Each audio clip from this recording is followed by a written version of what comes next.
The Janette Roberson case. How does a murder happen in a busy store? Imagine walking into a hardware store in the middle of the afternoon. People are shopping, employees are working, freight is being delivered. Nothing about the situation screams danger. Now imagine that one floor beneath all of that activity, a 27-year-old mother is murdered.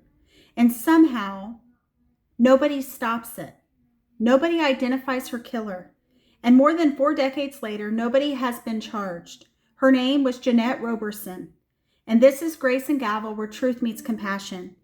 Before Janette became a cold case, before we talk about the crime, we need to talk about Janette, because she wasn't the pet shop murder victim. She was a person. Janette was 27 years old and the mother of 2 children. People who knew her remembered her as gentle and sweet. She loved animals, she was artistic, and she worked in the pet department of Gamble's in downtown Reed City, Michigan. Her sister would later make a point that I think should guide every conversation we have about true crime. Janette was a human being. She wasn't a case number. So keep that in mind as we go through this. We're not trying to solve a puzzle for entertainment. We're talking about a woman who went to work one Wednesday and never came home. January 19th, 1983 was a Wednesday. Gamble's was operating normally in downtown Reed City. Janette's pet department wasn't on the main sales floor. It was downstairs in the basement. And that detail becomes incredibly important because upstairs, this was an active business. Former lead investigator George Pratt later recalled that more than 100 people came into the store that day. Employees were busy. 3 freight trucks arrived and workers were unloading merchandise. There was activity, there was movement, and there were people. And sometime that afternoon, Janette was killed downstairs.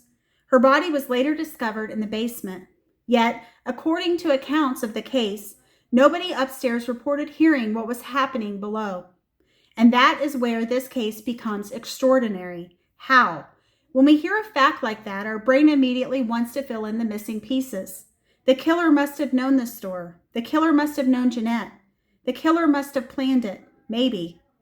But put the gavel down for a second, because none of these conclusions automatically follows from the fact that the crime happened in the basement. The basement tells us something about opportunity. It does not necessarily tell us who created the opportunity. That's an important distinction. What does the location actually tell us? Think about the physical environment. Janette was separated from the main floor. Employees upstairs were distracted by their own jobs. Freight was being unloaded.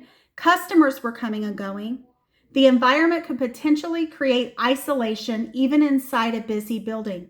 So I would want to know, how visible was the entrance from the basement? Who knew the pet department was downstairs? How routinely did customers go down there?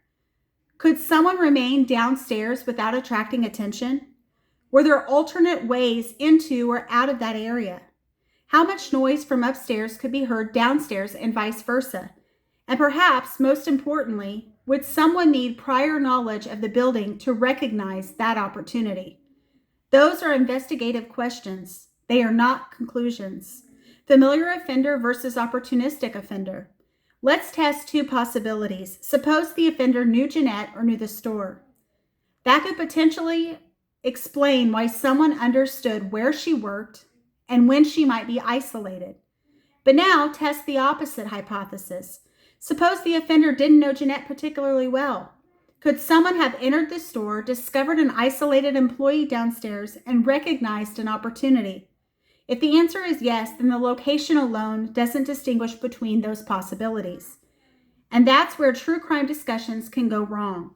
A theory starts sounding so reasonable that we forget to ask whether the evidence actually proves it.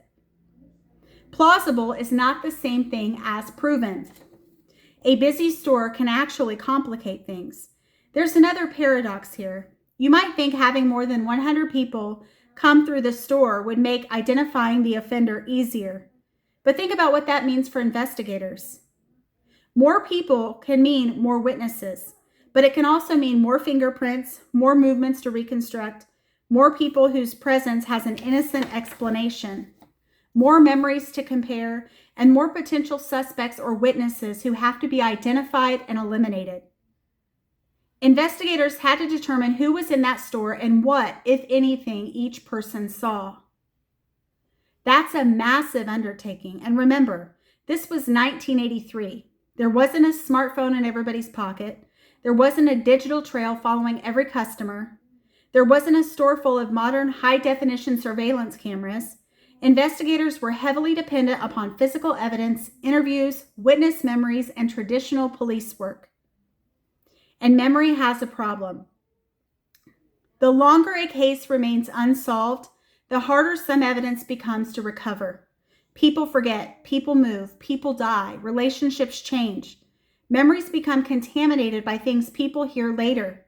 And eventually, someone may honestly believe they remember something that actually came from a newspaper article, a television program, or somebody else's retelling. That's one reason contemporary evidence matters so much. What did someone say before they knew what everybody else was saying? What was documented? What physical evidence exists? What can still be tested? Those questions matter more than which theory sounds more compelling 4 decades later. The difference between suspicion and evidence. And this is where my lawyer brain kicks in. Let's say somebody behaved strangely after the murder. That's interesting. It may deserve investigation. It isn't automatically proof of murder. Let's say somebody knew the store. Interesting, not proof. Let's say somebody knew Janette. Interesting, still not proof. Let's say somebody left town. Again, investigate it. But leaving town doesn't make somebody a murderer. A criminal investigation is supposed to take those facts and test them against the evidence. Can the person be placed at the scene? Does physical evidence connect them? Does their timeline hold up? Do independent witnesses corroborate something important? Is there forensic evidence? Do their statements change? Is there evidence only the perpetrator should know? That's how you move from that's suspicious to we can prove this. And those are two very different places. 43 years later, Janette's murder did not disappear simply because decades passed. Her family didn't forget her. Reed City didn't completely forget her either. The community has continued holding the Justice for Janette walk, keeping her name and her unsolved murder in public view. And that's important because sometimes a cold case doesn't need anybody on the internet to invent a brilliant new theory. Sometimes it needs one person who knows something to finally speak. One memory, one piece of information, one statement somebody made decades ago that didn't seem important at the time. One detail that allows investigators to connect evidence they already possess. Remember her name. There is something especially unsettling about Janette's case. Not because it happened in some isolated place, because it didn't. This happened in the middle of a small town, during the day, inside an operating business with people nearby. Janette was only 1 floor away, and still, somehow, someone was able to take her life and leave behind a mystery that has lasted more than 4 decades. So yes, we should ask, who had the opportunity? Who knew the store? Who knew Janette? What did witnesses see? What evidence survived? But while we're asking all those questions, don't lose the person at the center of them. Her name was Janette Roberson. She was 27. She was a mother. She loved animals. She was artistic. She had people who loved her then. And she has people fighting to make sure she's remembered now. Because at Grace and Gavel, we're going to examine evidence. We're going to challenge theories. We're going to ask difficult questions. But we're never going to forget why we're asking them. Names, not numbers. I'm Buffy, and this is Grace and Gavel, where truth meets compassion. Thank you for tuning in to Grace and Gavel. My name is Buffy. I'm an almost 18-year criminal defense attorney. If you got value in this, please consider liking and subscribing. And definitely check out Grace and Gavel because that's what we do here. Victim-centered approach, non-sensationalism, and victim advocacy.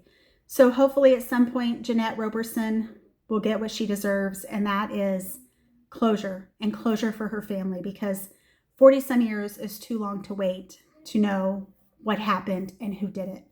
So if you have any information, definitely contact Reed City, Michigan, and let them know. So thank you so much for your support. It means a lot to me. And if you got value from this, please consider liking and subscribing. Have a great day. Bye-bye.